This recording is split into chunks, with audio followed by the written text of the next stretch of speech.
Comencemos. Buenas tardes a todos. Mi nombre es Javier Santa Cruz, soy coeditor de orifinanzas.com y comenzamos esta segunda parte del Gold and Silver Meeting para contarles un asunto que en estos momentos pues, no es nada agradable para los que nos dedicamos a la información económica, específicamente de las materias primas y los metales preciosos, porque el mundo del oro está complicado en este momento. Pero voy a intentar en esta presentación darles las pautas necesarias para que entiendan de qué estamos hablando. Es decir, de que cuando oigan hablar de oro, oigan hablar de los metales preciosos, sepan de qué hablan y sepan a qué atenerse. Igual que, por ejemplo, pues, cuando buscamos algún activo en el cual invertir nuestros ahorros, siempre tenemos la inclinación o tenemos la información suficiente para primero buscarla y lo segundo, decir, pues mira, pues me voy a acercar a mi sucursal de banco, a un periódico para ver la información económica o a Internet, ¿no? Sin embargo, cuando nos planteamos la cuestión del oro, el oro, ¿cómo lo vemos? ¿Qué necesitamos para entender o qué necesitamos para saber cómo está el mercado? Pues esa pregunta es una de las que vamos a intentar resolver en esta presentación. Sabemos perfectamente en otros casos, lo he comentado hace un momento, cuando queremos invertir en bolsa, que es precisamente lo que está marcado aquí en la diapositiva. Sin embargo, cuando hablamos de oro, pues es mucho más complicado. Quedémonos, en primer lugar, para saber si cuando queremos saber algo de oro, el precio es suficiente para comprender qué ha hecho el mercado. Ante esta pregunta, pues tenemos que ver cuál ha sido la evolución del precio. Esta que vemos aquí es la evolución del precio desde el año 1969, es decir, antes de la quiebra del sistema de Bretton Woods. Es decir, el sistema de Bretton Woods era aquel que surgió tras la Segunda Guerra Mundial para crear un sistema monetario internacional nuevo. Y este sistema monetario internacional nuevo se basaba en algo que ya era de por sí más antiguo, que era anclar el valor de las monedas a un activo de reserva. En este caso, el activo de reserva era el oro. Este precio lo vemos desde el año 1969, antes de que ese sistema monetario se quebrara, es decir, que los Estados Unidos, que era el elemento clave para mantener el sistema de Bretton Woods, declarara la inconvertibilidad del dólar en oro y, por tanto, el sistema ya quedara plenamente fiduciario. ¿Qué significa ser fiduciario? Que no tiene respaldo alguno de activo de reserva, sino simplemente la confianza.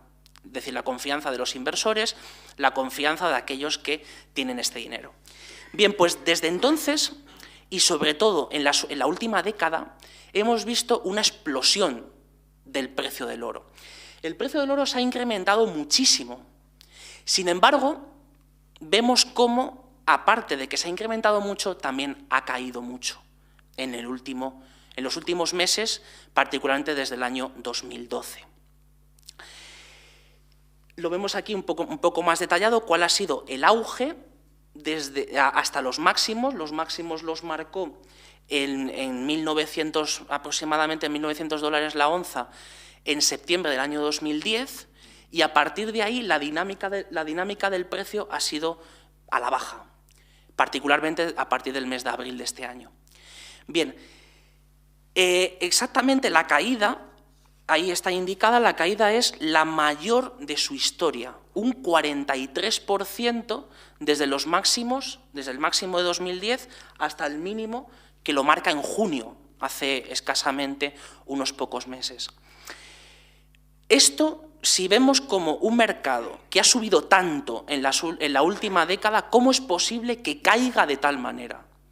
¿Cómo es posible que durante tanto tiempo hemos contado, y por supuesto los expertos y los medios de comunicación han recogido, que la inversión en oro era una inversión de largo plazo, una inversión para proteger nuestro patrimonio y sobre todo que era algo que subía de una forma más o menos constante a lo largo del tiempo, ¿cómo es posible que caiga? Bien, pues esto precisamente, ¿qué nos enseña? Nos enseña que no es suficiente con analizar el precio del oro. Es decir, el precio no es suficiente para explicar qué ha pasado en ese mercado y por qué el oro goza pues, de relativo prestigio ya bastante disminuido en los últimos meses. Y por eso he empezado diciendo que no es un tema agradable hablar de ello en este momento. Bien, para intentar comprender por qué ha caído el precio, pero también por qué sigue siendo un activo necesario en nuestras carteras, en nuestras inversiones, por qué todavía sigue teniendo cierta importancia, es por lo que vamos a observar distintos aspectos. Y luego vamos a hacer un resumen de todos ellos para tener una foto fija, una foto en la que veamos cuáles han sido las causas por qué ha caído el precio y, en segundo lugar, qué debemos hacer a partir de este momento. La primera de las causas es muy evidente. Es muy evidente, ¿por qué? Porque entre los años 2008 y 2010, los inversores, ante el miedo de que el sistema financiero colapsara, es decir, ese miedo era real, es decir, no estábamos hablando de una hipótesis alejada en el tiempo, sino que era cierto de que los bancos quebraran y de que además de los bancos, los estados también pudieran quebrar, los inversores huyeron hacia activos digamos, de valor refugio, ¿no? Y uno de ellos, vamos, más que uno de ellos, el valor refugio por excelencia es el oro. Eso coincide con los máximos del año 2010, los máximos que veíamos en esta diapositiva anterior. A partir de estos máximos, entre los años 2010 al 2012, los bancos centrales han emitido una señal muy clara que es evitar por todos los medios que los estados caigan y que los bancos caigan. Es decir, el Banco Central toma el papel que lo teníamos más o menos alejado en el tiempo de ser el prestamista de última instancia, es decir, el que siempre está por debajo de todo y el que siempre garantiza la salud o por lo menos el funcionamiento del sistema de pagos. En ese sentido, esa es la primera de las causas de por qué el oro ha caído. Esa es una, pero hay varias. Y por tanto, estas que voy a denunciar a continuación las vamos a ver desde 3 puntos de vista. Uno es la oferta de oro, el otro son las reservas que existen de oro en el mundo y el tercero, la demanda. Empecemos por el primero, la oferta. La oferta de oro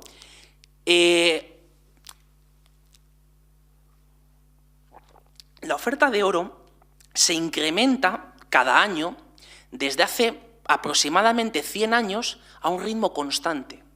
Es decir, la oferta de oro se incrementa aproximadamente, dependiendo de los años, entre 4.500 y 5.000 toneladas al año.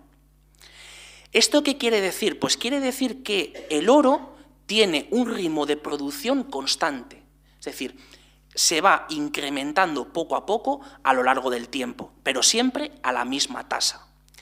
¿Qué significa esto? Pues significan dos cosas. Una, esto no puede ser una fuente de shocks, es decir, una fuente de sorpresas o, mejor dicho, una fuente de problemas para el precio del oro. Esto hay algo detrás, es decir, ese algo detrás son las compañías mineras. Es decir, más que fijarse en la producción, que es una producción constante, hay que fijarse en quién produce. Y estas mineras, las extractoras de oro, tienen un problema muy serio en los últimos meses de crisis de rentabilidad. Es decir, ganan mucho menos que antes y los costes han subido mucho. ¿Por qué los costes de extraer oro han subido mucho? Porque utilizan, estamos hablando, aquí en este gráfico podemos ver las cotizaciones de las 4 principales mineras. Estas 4 principales mineras tienen unos métodos de producción anquilosados, poco productivos. La productividad va decreciendo cada vez más. Y además de eso, las minas históricas, las grandes explotaciones, cada vez hay que ahondar más para obtener oro. Es decir, la extracción del mineral de oro se hace mucho más costosa. Si no tenemos una estructura de producción flexible, es decir, que podamos renovar sus estructuras, podamos extraer el oro, aunque sea de mayor profundidad, a menor coste, si eso no es posible, se genera una crisis de rentabilidad. Y esta crisis de rentabilidad sí influye de forma directa en el precio del oro. ¿Por qué? Porque una parte del oro que circula en el mercado es papel, que son las acciones de las compañías mineras. Entonces, las compañías mineras emiten sus acciones, es decir, en lo que se divide su capital, y esas acciones son tomadas por el mercado como si fueran oro. Por tanto, si la empresa la empresa minera tiene cada vez mayores costes y menores ingresos, ¿eso qué hará con esta compañía en la bolsa? Su precio va a caer. Y, por tanto, el valor de ese papel, de esas acciones que se toman como oro, va a caer. Aquí ya, por tanto, encontramos la segunda de las claves. Hemos hablado de la primera, que era la huida de los inversores hacia otros activos que dan mayores rentabilidades. Aquí tenemos la segunda, que es la crisis de rentabilidad de las mineras. Vayamos a lo segundo. Lo segundo son las reservas. Aquí vamos a encontrar la tercera clave. Las reservas, vemos cómo el oro es uno de los escasísimos materiales que hay en la naturaleza que nunca se destruyen, sino que siempre se reciclan. Es decir, a lo largo del tiempo, todo el oro que se emplea en cualquier objeto de joyería o los lingotes o tal, todo eso se refina de nuevo y se vuelve a utilizar. Las reservas, por tanto, juegan un papel fundamental para mover el precio. ¿Por qué? Porque las reservas, depende de cómo se muevan y de si entra más oro del que sale, el papel que se emite como si fuera oro, que son los certificados de oro, pues va a subir o bajar de precio, dependiendo de cómo lo haga. ¿Qué es lo que ha pasado en estos tiempos? Pues lo que ha ocurrido es que están saliendo más oro de las reservas de lo que entra. Por tanto, el papel, ese papel oro, como si fuera oro, que emiten las empresas que guardan esas reservas, pues vale menos. Vale menos porque no pueden respaldar de la misma manera el papel que antes.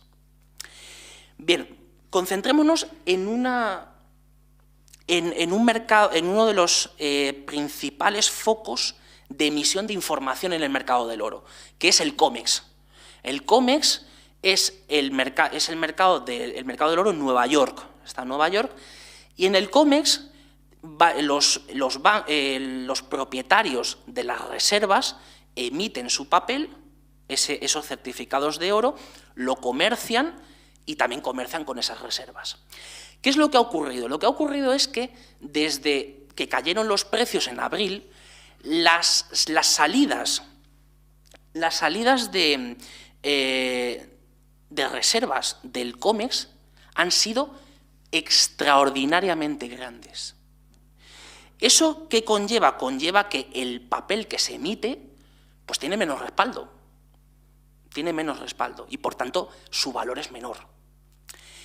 Además, el COMEX es un mercado en el que se negocia otro tipo de papel, que es también papel oro, pero de otra forma. ¿Cuál es esa otra forma? La otra forma son los futuros y las opciones, es decir, los derivados financieros. Los derivados financieros, ¿qué es lo que han hecho? Pues lo que han hecho los propietarios de las reservas es sacar también oro de esas reservas y, por tanto, los propietarios, el papel que se emite tiene un menor valor. ¿Cómo lo vemos esto? Lo vemos de dos formas. Esta primera es, vemos en la línea roja, son las posiciones cortas. ¿Qué quiere decir posiciones cortas? Pues es cuando uno coge un activo, por ejemplo, en este caso, un futuro, una opción, un papel de oro, y lo que hace es lo pide prestado, lo vende con la esperanza de que el precio caiga para comprarlo a un precio más bajo. Si lo compra a un precio más bajo, ha obtenido esa rentabilidad. Por tanto, las posiciones cortas, lo que vemos, se mantienen más o menos constantes desde el año 2004 y, sin embargo, a partir del año 2012 empiezan a subir de una forma muy pronunciada. ¿Eso qué quiere decir? Lo que quiere decir es que estos inversores que se han puesto cortos, como se suele decir en la jerga, estos inversores que han puesto posiciones cortas, lo que hacen es que esperan que el precio baje. ¿Cuál es la contrapartida? Pues la gente que compra de forma tradicional, compra y vende, que son las posiciones largas. Las posiciones largas, ¿qué es lo que ha pasado con ellas? Pues que en los últimos años han tenido una tendencia creciente y, sin embargo, en los últimos dos han caído de una forma bastante evidente. ¿Esto a qué nos lleva? Pues nos lleva a la tercera razón por la que el precio del oro ha caído, que es el sentimiento bajista, o mejor dicho, la percepción que tienen los inversores de que va a caer el precio es mayor que la percepción de que el precio vaya a subir. Veamos la cuarta. La cuarta es observar qué ocurre. Bueno, esta es la ampliación de esta de aquí, en este círculo. La ampliación es esta.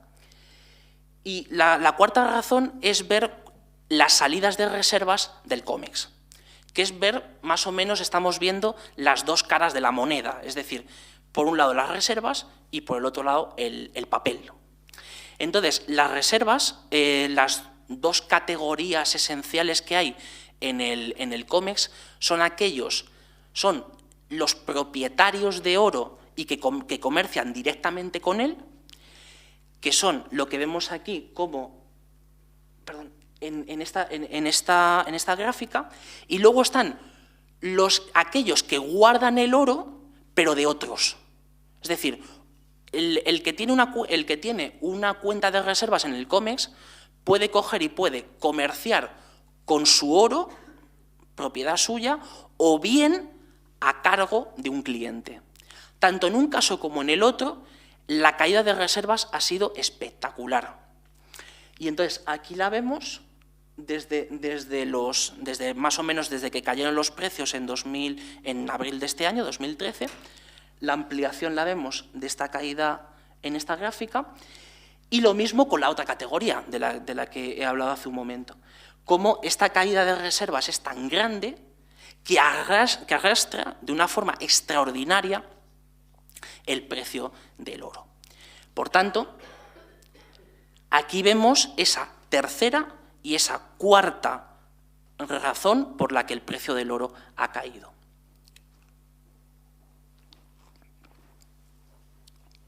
Sin embargo, ahora vayamos con la demanda, que es el tercer aspecto que decía al principio. Uno era la oferta, el otro eran las reservas y el tercero la demanda.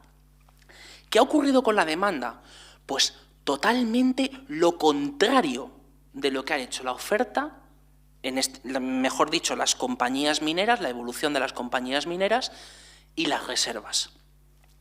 ¿Qué ha hecho la demanda? Pues la demanda se ha desplazado hacia el oro físico. Es decir, la demanda se ha desplazado hacia los productos, auténticos de oro. Joyas, orfebrería, lingotes, monedas. Sin embargo, la demanda del papel ha caído de una forma estrepitosa. ¿Dónde vemos esto? Pues lo vemos en los diferentes colores que vemos es... El primero que vemos, este color verde un poco más claro, es la demanda física de lingotes. Y vemos cómo esta demanda física de lingotes, si vemos la evolución de estas barras, aquí ha crecido muchísimo. En segundo lugar, tenemos la demanda de monedas de oro. Y esta demanda de monedas de oro sigue la misma dinámica, mucho más pequeña que la otra, pero sigue la misma dinámica creciente. Sin embargo, tenemos esta última, que son los ETFs. ¿Qué son los ETFs? Los ETFs son fondos de inversión cuyos títulos se cotizan en el mercado, cotizan como si fuera una acción o un bono. Entonces, los ETFs son derivados de oro, es decir, el papel que emiten, sus títulos, es como si fueran oro. ¿Y qué es lo que ha ocurrido? Pues lo mismo que hemos visto en las anteriores diapositivas con los certificados de oro, de los que tienen sus reservas en el COMEX, y las acciones de las compañías mineras. Es decir, ha caído de una forma espectacular, llegando a ser negativa. ¿Qué quiere decir una demanda negativa de los ETFs? Pues quiere decir que lo que están haciendo es, sus reservas están vaciando y no está entrando más oro. Por tanto, aquí encontramos la quinta razón por la que el precio del oro ha caído, que es la masiva salida de oro de los ETFs. Y, por tanto, el valor del papel que emiten decrece cada vez más. Sin embargo, la contrapartida es el físico.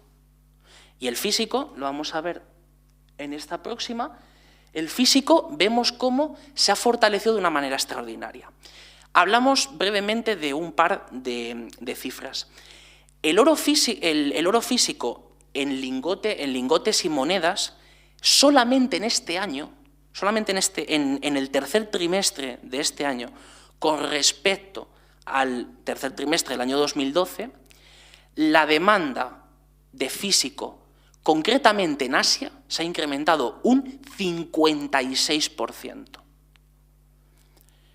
¿Cómo es posible? Es posible porque la demanda los inversores se han ido del papel al oro, rechazan el papel para comerciar con el físico. Esto es una de las lecciones clave, es decir, el mercado del oro se ha desplazado de los productos papel al producto físico, es decir, al auténtico, para entendernos. Y eso se refleja en cómo los inversores se proveen de oro físico y abandonan el papel. ¿Por qué Asia? Porque Asia es el que está concentrando en este momento la mayoría de las órdenes de demanda del mercado del oro. Particularmente en Asia, además, se da una circunstancia extraordinaria, que es que el 80% del oro que se compra en Asia, China, India, Hong Kong, etc., ese 80% son pequeñas piezas, joyería, orfebrería y pequeños lingotes o monedas de menos de $1000 cada una de ellas. ¿Esto qué quiere decir? Quiere decir que la demanda no solo se ha desplazado de las grandes órdenes de oferta y demanda de los ETFs, de las acciones de las compañías mineras, etcétera, sino que además está adquiriendo un protagonismo extraordinario los pequeños y medianos inversores. Y que estén los pequeños y medianos inversores en Asia preocupándose por adquirir oro, eso nos da una señal extraordinaria de cuál es la importancia de que esté el oro en nuestros pensamientos de inversión, que eso lo veremos al final del todo. Sigamos un poco más con el detalle de cómo ha sido cuál es la evolución de la demanda de oro. Esto ya es un componente desagregado por países y además en comparación con el trimestre del año anterior, y vemos cómo en los países asiáticos esa demanda se ha disparado, se ha completamente disparado. Hablaba hace un momento de que los porcentajes de incremento están en el entorno del 56%. Sin embargo, tradicionalmente hay un demandante de oro que no está respondiendo en este momento, que son los bancos centrales. Los bancos centrales, como parte de sus reservas oficiales, tienen oro. Y a lo largo de la historia lo han tenido. ¿Por qué? Porque son los resquicios, o sea, los restos, las sobras del sistema monetario basado en el patrón oro, en cómo el oro respaldaba de forma, en teoría total y en la práctica no tanto, la emisión de billetes, la emisión de dinero.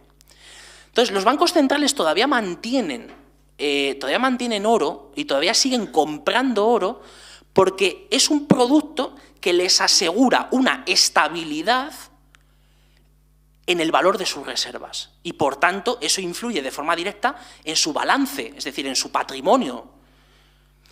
Entonces, los bancos centrales, ¿qué es lo que están haciendo? Lo que están haciendo es, han parado de demandar oro. Lo que han hecho ha sido, hay dos o tres, el caso de Rusia, Turquía, etcétera, que sí siguen acumulando oro, pero los demás no siguen demandando oro.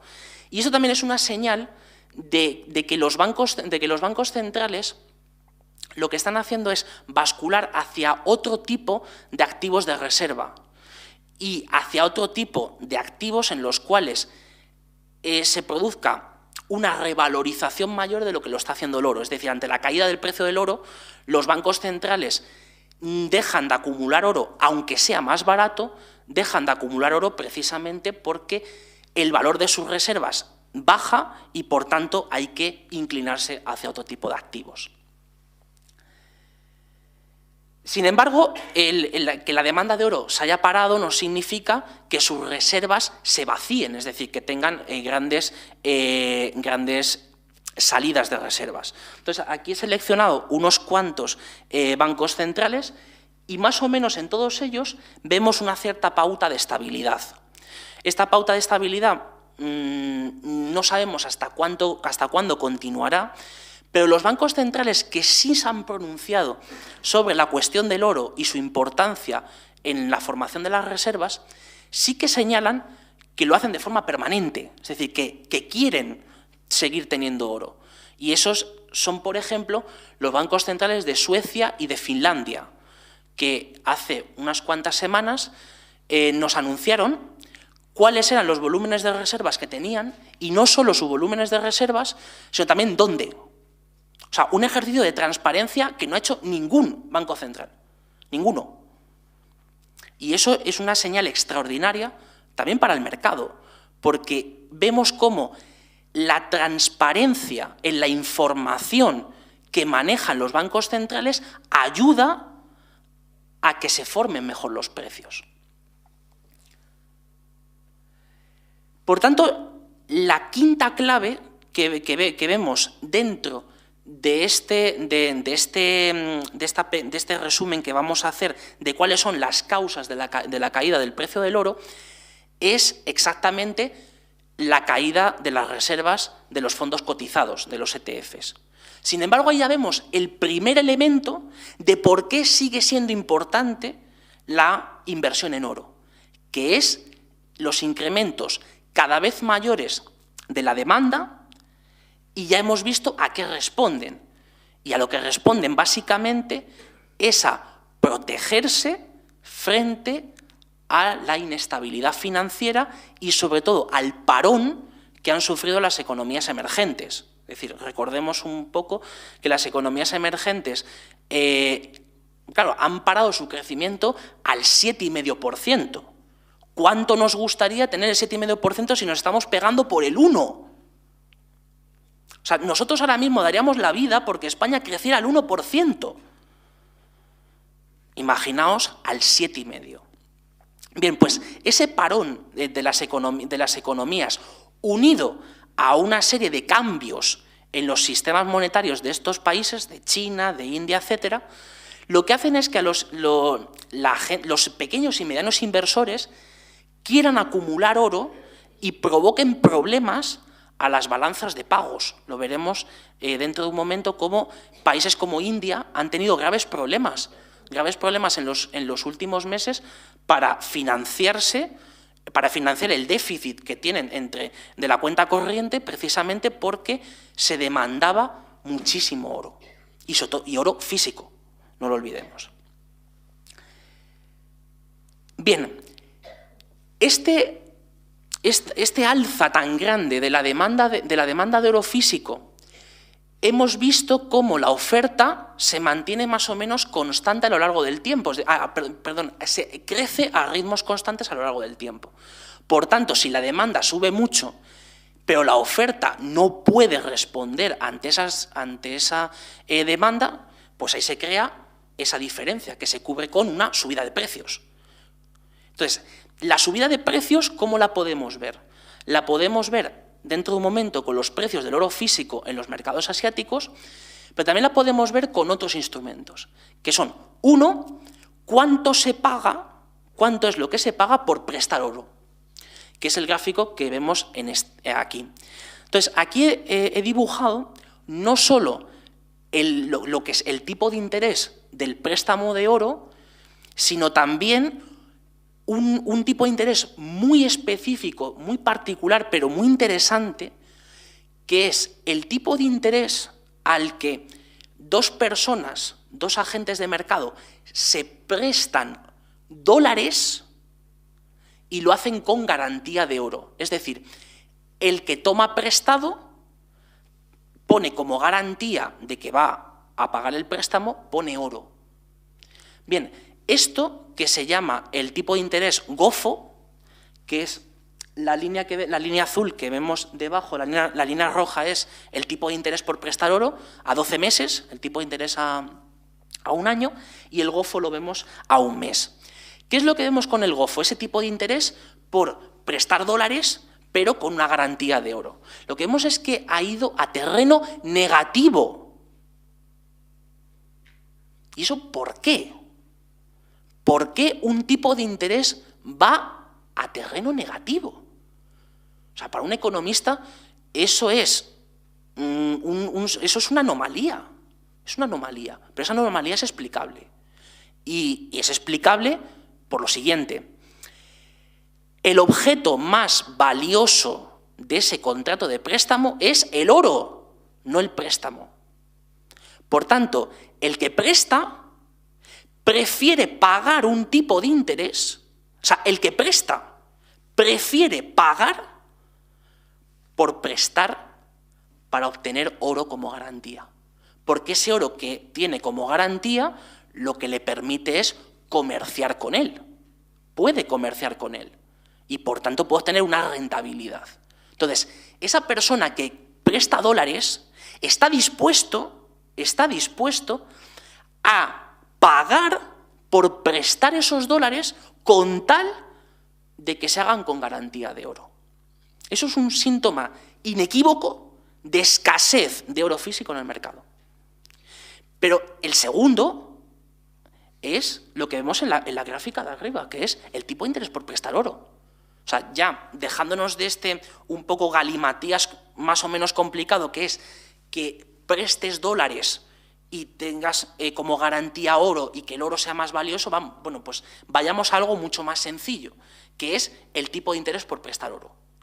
El tipo de interés por prestar oro está en máximos, como vemos aquí. Y esos máximos responden a lo mismo que acabo de decir.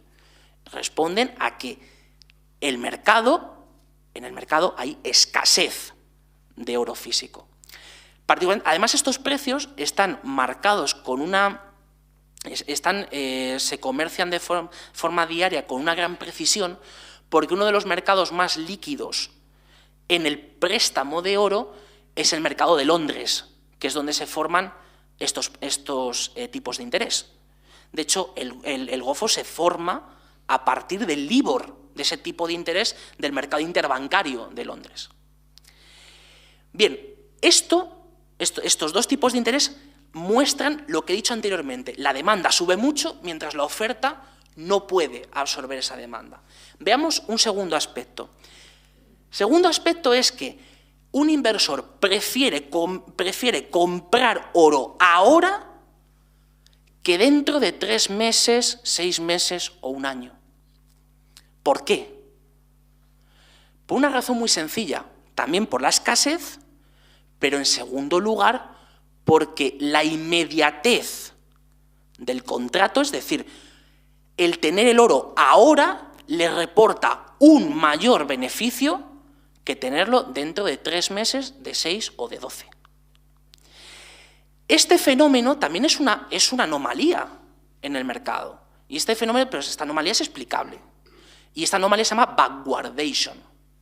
Un palabra, ¿no? Backwardation. Entonces, backwardation, ¿qué significa? Pues significa que si yo quiero comprar oro ahora, en este momento, es más caro que comprar oro ahora, pero que me lo entreguen dentro de 3 meses.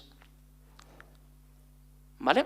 Entonces, que te lo entreguen dentro de 3 meses ya significa un sacrificio de rentabilidad que no están dispuestos a que se produzca.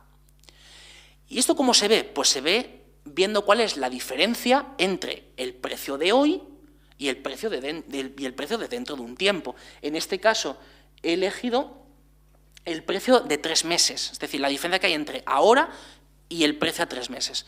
Entonces, lo que vemos es que se mantiene en los últimos tiempos de una forma extraordinaria por debajo, es decir, en terreno negativo. ¿Qué quiere decir el negativo? El negativo quiere decir que el precio de ahora es superior que el precio a futuro. Pues hacemos la resta la hacemos al contrario. Bien, esto también tiene otra forma de verlo, que es, volviendo otra vez a retomar, el concepto del tipo de interés de prestar oro. Ese concepto que lo que vemos es, en el gráfico de abajo, registra cuáles son los tipos de interés por prestar oro en 1 mes, 6 meses y 12 meses. Entonces, vemos episodios, aquí tenemos uno y ahí tenemos otro, en los cuales el tipo de interés a 1 mes es superior al tipo de interés a 12. Esto es ya un síntoma extremo de escasez de oro físico en el mercado, que refleja lo que hemos visto en el gráfico de arriba, pero también en el anterior. Veamos otro aspecto más para reforzar esta tesis de que escasea el oro físico en el mercado y, por tanto, tira hacia arriba de los precios del físico, que es lo que está ocurriendo con las exportaciones e importaciones de oro de Suiza. Suiza, ¿por qué es importante en el mercado del oro? Suiza es importante porque concentra la mayor parte de la industria del refino del oro del mundo. Lo importante es que el refino de oro es esencial para que siga existiendo una oferta más o menos fluida, porque es el que convierte algo ya preexistente otra vez en otras monedas, en otros lingotes, etc. Entonces, Suiza es el núcleo de ese mercado. Por tanto, ¿qué refleja esta gráfica? Refleja cómo a Suiza está entrando cada vez más oro para refinar, pero también está saliendo cada vez más que ya está refinado. Bien, ¿de dónde viene el oro? ¿De dónde le viene el oro a Suiza? Le viene de Inglaterra, le viene de Londres. ¿Y por qué Londres? Porque Londres es donde están concentradas las cámaras de custodia de las reservas de oro, de una parte bastante importante de las reservas de oro del mundo. Entonces, ¿y esas reservas a quién pertenecen? Pues, casualidad, ¿a quién pertenecen? A los ETFs. Justo aquellos fondos que estaban sufriendo una de las grandes salidas de oro del mercado.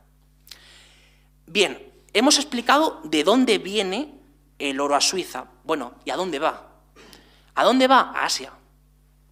Va, concretamente, este gráfico, las exportaciones que están graficadas son hacia Hong Kong. Hong Kong es una de las piezas también claves dentro del mercado asiático de oro físico, porque canaliza una parte bastante significativa del oro que se comercia. Entonces, ¿esto qué quiere decir? Quiere decir que la escasez de oro físico es tal que la velocidad a la que se refina el oro, es decir, la necesidad de convertir oro que ya es preexistente en uno nuevo para adecuar a las preferencias de los inversores asiáticos, es cada vez mayor esa velocidad. Y, por tanto, la velocidad, su origen, son las entidades emisoras de oro papel. Y las entidades emisoras de oro papel, por tanto, ¿qué es lo que están haciendo? Lo que están haciendo es devaluar el papel, el oro papel. Veamos una última diapositiva para reflejar ahora esa escasez de oro físico, para reflejarla sobre los precios. He dicho que la demanda ha subido mucho mientras la oferta más o menos no llega a cubrirlo. Por tanto, ¿qué hace? El precio sube. Entonces, ¿aquí qué vemos? Aquí vemos cómo han subido los precios del oro físico. Esto es el mercado de Shanghái, en China. Esto es el reflejo, esta es la consecuencia de las 4 diapositivas anteriores y de las 6 anteriores, de cómo la demanda se incrementa de tal manera que se necesita cada vez más oro físico en el mercado, por tanto se paga lo que sea por conseguirlo y, por tanto, aquí tenemos lo que se ha reflejado en los precios. Para terminar esta presentación, nos proponíamos 2 cosas. Una, explicar por qué había caído el precio del oro. Y ya lo hemos explicado, ya lo tenemos explicado, lo he resumido aquí. En primer lugar, la preferencia de los inversores por activos de mayor riesgo. Es decir, los que entraron en el 2008-2010 se van del mercado del oro porque hay otros que lo ofrecen más. La bolsa, los bonos de alto riesgo, etc. Segundo, la crisis de confianza en el oro papel frente a lo que está pasando en el oro físico. Tercero, la fuerte demanda de oro físico que está retrayendo reservas y, por tanto, bajando el valor del papel que se emite con respaldo en esas reservas. Cuarto, la crisis de rentabilidad de las mineras. La crisis de rentabilidad de las mineras, de las principales mineras, porque luego ya hay otras que son las que están tomando la ventaja en el mercado, que son las que están utilizando otros métodos de producción mucho más eficientes, más productivos y, por tanto, cuando unas cierran, las otras abren.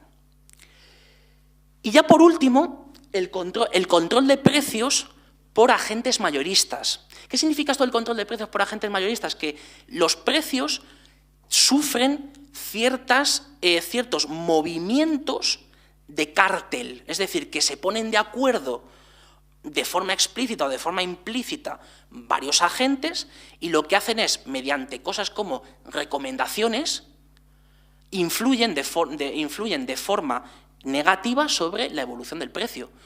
Cuando tú tienes a los 3 o 4 principales emisores de oro papel diciéndote que el precio del oro va a caer a $1000, pues obviamente eso causa tal conmoción en los inversores que piensan, yo me voy del oro porque voy a perder.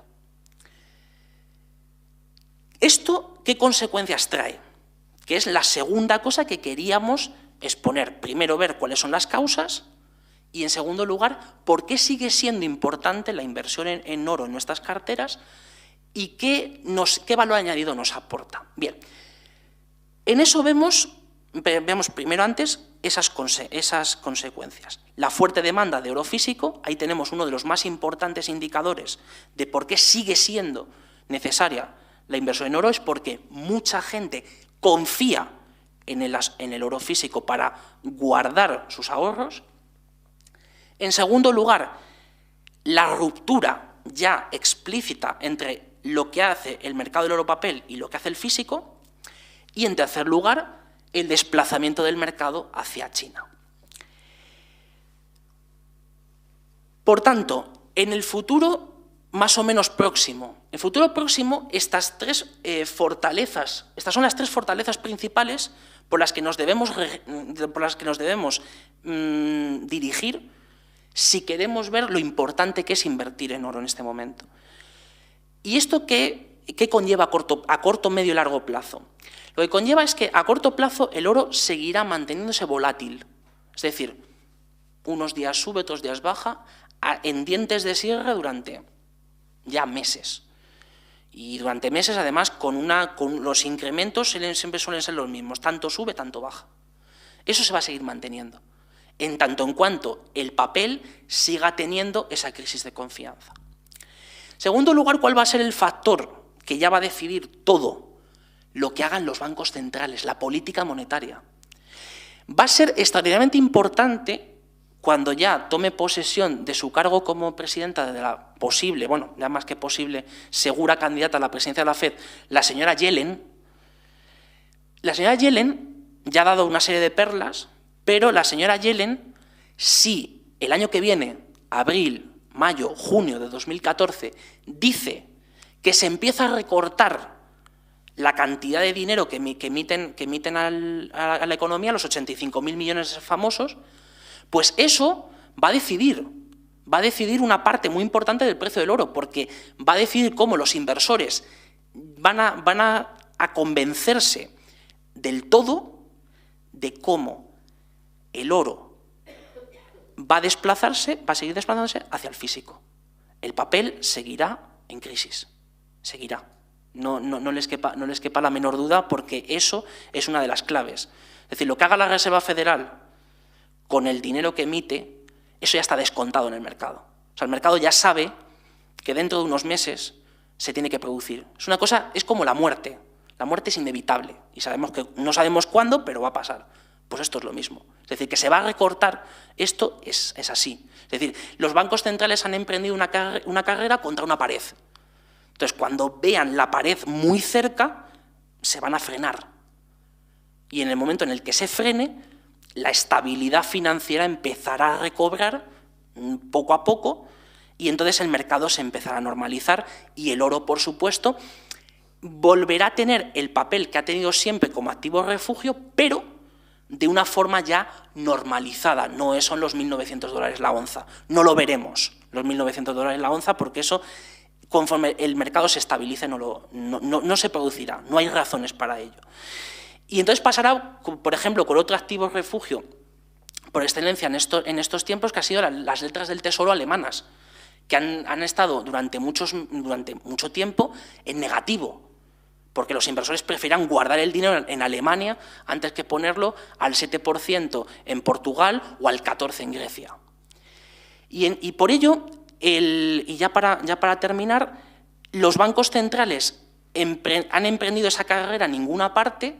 Esa carrera se detendrá cuando ya vean el final y, por tanto, se normalice la situación y el oro, en sus fundamentales, el físico, tendrá ese papel que ha tenido siempre y, sobre todo, seguirá siendo necesario para colocar una parte de nuestros ahorros y para tener ahí, aunque el oro obviamente no da cupón, es decir, no da intereses como una cuenta de ahorros o como una acción, aunque no lo dé, sabemos que si está ahí, ese valor permanece a largo plazo. Muchas gracias.